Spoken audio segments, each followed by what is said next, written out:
इस वक्त की बड़ी खबर आ रही है। उत्तर प्रदेश की राजधानी लखनऊ से यूपी कैबिनेट की बैठक खत्म हो गई है। कैबिनेट निर्णयों की जानकारी को लेकर प्रेस कॉन्फ्रेंस की जा रही है।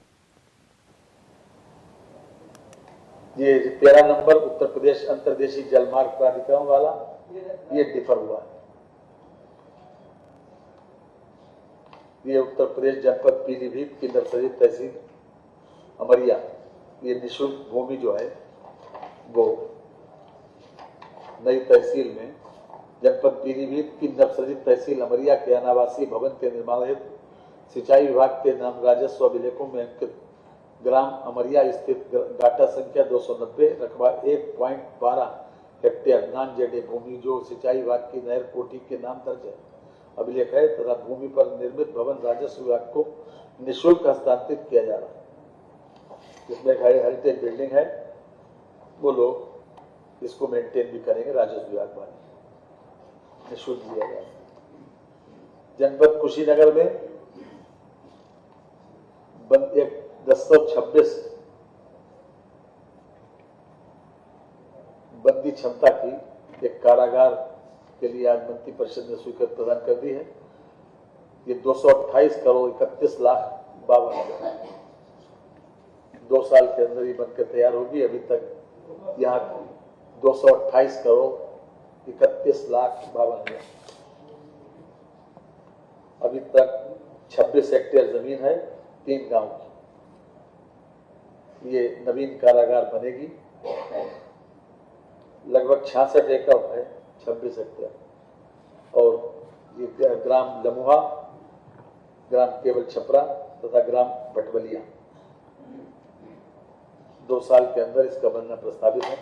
मंत्री परिषद के द्वारा इसको अनुमोदन प्रदान किया गया।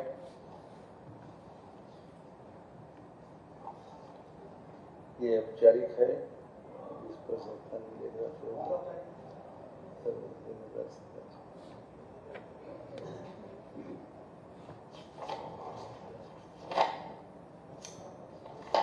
आज खास तौर से 2 प्रस्ताव और हैं। अभी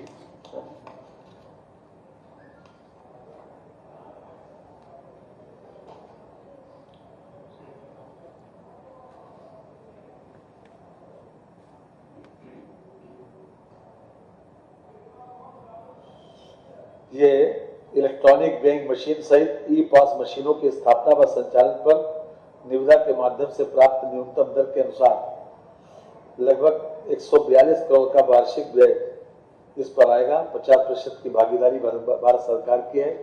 प्रदेश में नगरीय और ग्रामीण क्षेत्रों में जो ई पास मशीनों के माध्यम से जो हम लोगों को गल्ला वितरित करते हैं तो अक्टूबर 2023 में उसकी निविदा समाप्त हो रही थी, जिसे बढ़ाकर माह जनवरी 2024 तक अथवा संपूर्ण प्रदेश अथवा एकल टेंडर प्रभावी होने दोनों में से जो भी पहले हो तक के लिए बढ़ाए जाने की अनुमति प्रदान की गई है। संप्रति प्रदेश में इलेक्ट्रॉनिक वेइंग मशीन सहित ई पास मशीनों की स्थापना व संचालन हेतु यूपी डेस्को द्वारा तैयार मंत्री परिषद द्वारा अनुमोदित RFP के आधार पर इन निविदाओं के तकनीकी मूल्यांकन एवं RFP में उल्लिखित एलिजिबिलिटी क्राइटेरिया व तकनीकी क्राइटेरिया में निर्धारित शर्तों के अनुरूप सिस्टम इंटीग्रेटर संस्थाओं का चयन किया गया है।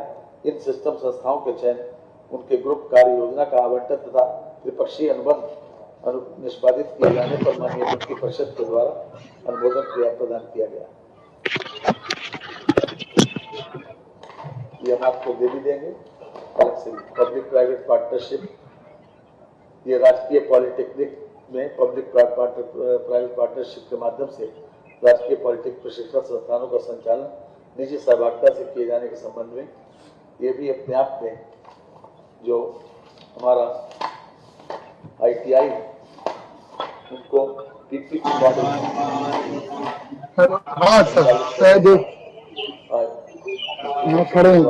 प्रदान किया गया। इसकी सूची भी हम आपको उपलब्ध करा देंगे। PPP मॉडल पर राजकीय पॉलिटेक्निकों तथा राजकीय औद्योगिक हेतु प्रथम चरण में तृतीय चक्र की निविदा प्रक्रिया के पश्चात 3 राजकीय औद्योगिक प्रशिक्षण संस्थान तथा 4 राजकीय पॉलिटेक्निक अर्थात कुल 7 संस्थान प्रथम अधिकतम श्रेणी H1 निविदाकर्ताओं को आवंटित किया जाना आवंटित जो किया गया है उस पर मंत्री परिषद की सहमति मिली है। उक्त के अतिरिक्त पूर्व में अनुमोदित 39 राजकीय ITI में से इतर वर्तमान में बनकर तैयार 26 राजकीय ITI अर्थात कुल 65 राजकीय ITI के सापेक्ष अवशेष 49 राजकीय ITI तथा 17 राजकीय पॉलिटेक्निक संस्थानों एवं निर्माण कार्य पूर्ण होने पर अवशेष पॉलिटेक्निक संस्थानों को ई टेंडर प्रक्रिया के माध्यम से इसमें सम्मिलित किया जाएगा। इस खास तौर से जो पॉलिसी मैटर है वो यह है कि इसको भी PPP मॉडल पर संचालित करने का निर्णय आज मंत्री परिषद के द्वारा लिया गया।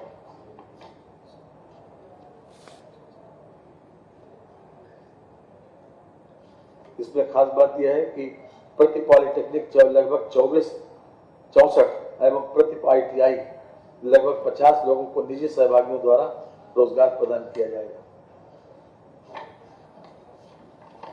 ये संबलीनीकरण है EOW में SSIT का, यानी कि अभी तक एक ही नेचर के 2 इन्वेस्टिगेटिंग एजेंसी काम कर रहे थे। जो राज्य विशेष अनुसंधान दल उत्तर प्रदेश SSIT का EOW में, ये आज मंत्री परिषद ने EOW में विलय को मंजूरी दे दी, चूंकि इनका नेचर ऑफ जॉब लगभग एक सा। दूसरा विशेष अनुदान सहकारिता, इसको भी आज मंत्री परिषद के द्वारा इसको भी CBCID में संबलीनीकरण करने की मंजूरी दे दी। जी कोऑपरेटिव जी CBCID में इसको मंजूर करने की अनुमति दे दी। जी अभी विशेष अनुसंधान शाखा कोऑपरेटिव को अपराध शाखा अपराध अनुसंधान विभाग अर्थात CBCID में विशेष अनुसंधान शाखा को सहकारिता को विलय की मंजूरी दे दी। दोनों का नेचर ऑफ जॉब एक सा था, इसलिए और ज्यादा बेहतर तरीके से काफी जो कुछ भी है इसका विशेष अनुसंधान शाखा सहकारिता का आज मंत्री परिषद उसमें CBCID में विलय पर मंत्री परिषद ने मोहर लगा दी। और खास तौर से ये 112 में भी काफी बड़ा निर्णय लिया गया है, इसको भी ये भी समाप्त हो रहा था, तो इसके लिए technology RFP for selection of the system integrator for the technology implementation, operationalization and the maintenance of the state wide, इसमें 525 करोड़ 85,73,769 3 साल के लिए ये प्रदेश स्तरीय इमरजेंसी रिस्पांस सिस्टम UP 112 परियोजना। तो यूपी कैबिनेट की जो बैठक हो रही थी वो खत्म हो चुकी है, कई महत्वपूर्ण प्रस्ताव पर मुहर भी लगी है और इसको लेकर अभी प्रेस कॉन्फ्रेंस भी की गई। यूपी कैबिनेट की जो बैठक हो रही थी उसको वो अभी ख़त्म हुई है कुछ ही देर में, जिसके बाद प्रेस कॉन्फ्रेंस बाकायदा की गई है। तो लोक भवन में ये कैबिनेट बैठक चल रही थी जो ख़त्म हुई है। आपको बता दें केशव प्रसाद मौर्य और ब्रजेश पाठक बैठक में मौजूद रहे थे, दोनों डिप्टी CM बैठक में मौजूद थे और कई अहम प्रस्ताव पर मुहर लगी है। लोक भवन में ये बैठक चल रही थी।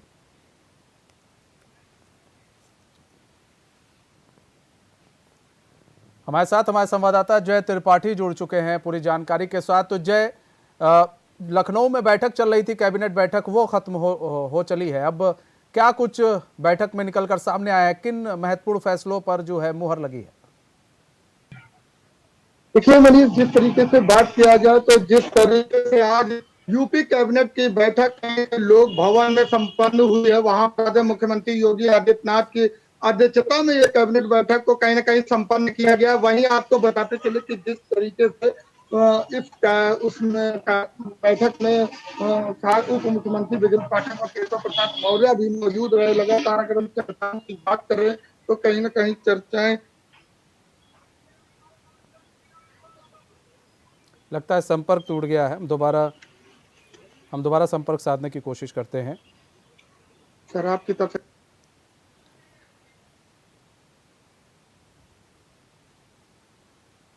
तो हमारे संवाददाता से हमारा संपर्क टूट गया था, दोबारा संपर्क साधते हैं।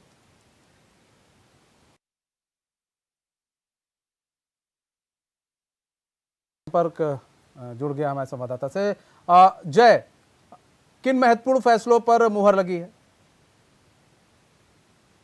अहम बैठक की गई। आपको बता दें कि मुख्यमंत्री योगी आदित्यनाथ साहब दोनों ही उप मुख्यमंत्री मौजूद रहे थे। वहां पर जिस तरीके से बात किया जाए तो उत्तर प्रदेश की ये जो आज की कैबिनेट बैठक थी, ये अहम बैठक मानी गई और इसमें कई चर्चाएं की गई। आपको बताते चले जिस तरीके से लगातार आजम खां पर शिकंजा कसा जा रहा है, इसमें जौहर इंस्टीट्यूट की बात कर ले, लगातार उस पर जिस तरीके से कहीं ना कहीं शिकंजा कसा जा रहा था, उस पर भी कहीं ना कहीं अहम फैसले होते हुए नजर आ रहे हैं। उस पर भी कहीं ना कहीं ये बात चल रही कि सरकार इसको वापसी लेने की लगातार चर्चा चल रही है, इस पर भी कहीं ना कहीं बात होते हुए नजर आए। वहीं अगर आपको बताते चले कि विकास प्राधिकरण को कई परियोजनाओं के अंतर्गत या अन्य योजनाओं के अंतर्गत सौगातें दी जाएंगी। वहीं आपको बता दें कि छोटे छोटे महानगर को विकास की ओर ले जाने की लगातार बात की जा रही है और उसमें किस तरीके से आगे बढ़ाया जाएगा, इन चीजों पर भी कहीं ना कहीं मोहर लगती हुई नजर आ रही है।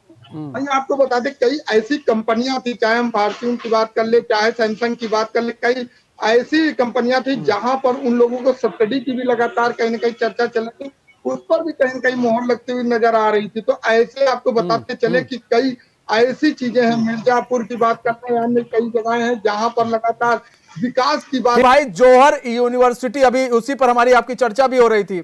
जौहर यूनिवर्सिटी की जो जमीन है वो वापस ले सकती है और बड़ा फैसला लिया गया है कैबिनेट में।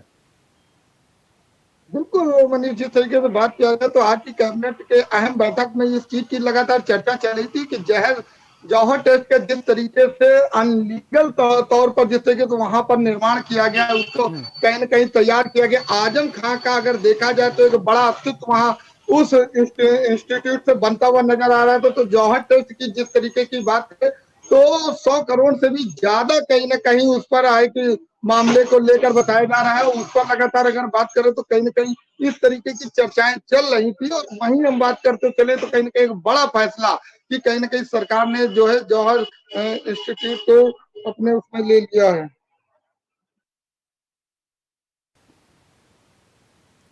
एक बार फिर से संपर्क टूट गया है हमारे संवाददाता से, हम दोबारा संपर्क साधने की कोशिश करेंगे।